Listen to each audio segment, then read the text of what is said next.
Maryam Ibrahim ɗan Azumi ta koma Gombe bayan lashe gasar Alƙur'ani ta duniya a Saudiyya.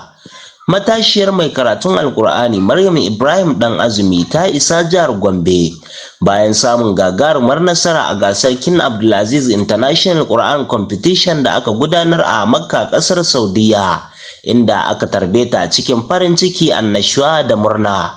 Maryam, wadda ta fito daga makarantar Abubakar Siddiq Community Islamic School for Quranic Memorization da ke unguwar Herwa Gana a Gombe, ta wakilci Najeriya a gasar da ta haɗa mahalarta daga ƙasashe daban-daban na duniya.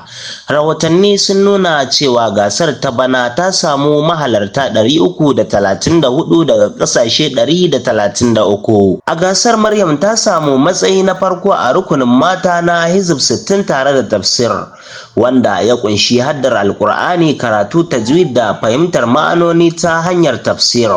Wannan nasara ta sanya sunanta cikin waɗanda suka yi fice a gasar ta duniya. Bayan nasarar, an ba Maryam kyautar riyal 300,000 na Saudiyya, wanda ya kai kusan naira miliyan 120 bisa kimar da rahotanni suka yi amfani da ita. Domin kanwarta ko babbar yar uwarta Hajara Ibrahim ɗan Azumi ma ta taɓa wakiltar Najeriya kuma ta lashe wata babbar gasar karatun Alkur'ani ta ƙasa da ƙasa a Jordan shekarar ta 2024. Nasarar ta Maryam ta kuma samu yabo daga manyan mutane da hukumomi, ciki har da shugaban ƙasa Bola Ahmed Tinubu, wanda ya taya ta murna tare da bayyana nasarar a matsayin abin alfahari ga Najeriya. Haka kuma an bayyana cewa nasarar ta samu karbuwa sosai a Gombe, inda aka yi mata tarba bayan dawowarta, tare da nuna farin ciki kan yadda wata 'yar jihar ta ɗaukaka sunan Gombe da Najeriya a fagen karatun Alkur'ani na duniya. Wannan nasara ta Maryam ta sake nuna irin muhimmancin ƙoƙari, jajircewa da tarbiyya wajen neman ilimi, tare da kuma nuna irin rawar da makarantun hadda Alkur'ani ke takawa wajen samar da matasa da za su iya wakiltar Najeriya a manyan gasa na ƙasa da ƙasa.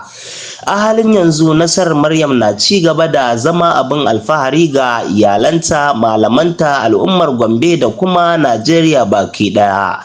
Allah ya ƙara mata ilimi, ya sanya Alƙur'ani ya zama haske da albarka a rayuwarta, ya kuma ba ta ikon ci gaba da ɗaukaka sunan Najeriya. Ku ci gaba da kasancewa tare da tashar Fagen Labarai domin samun sahihan labarai, ingantattun bayanai da rahotanni cikin gaggawa. Kada ku manta ku danna maɓallin subscribe sannan ku kunna ƙararrawa domin kada ku rasa sabbin rahotanninmu.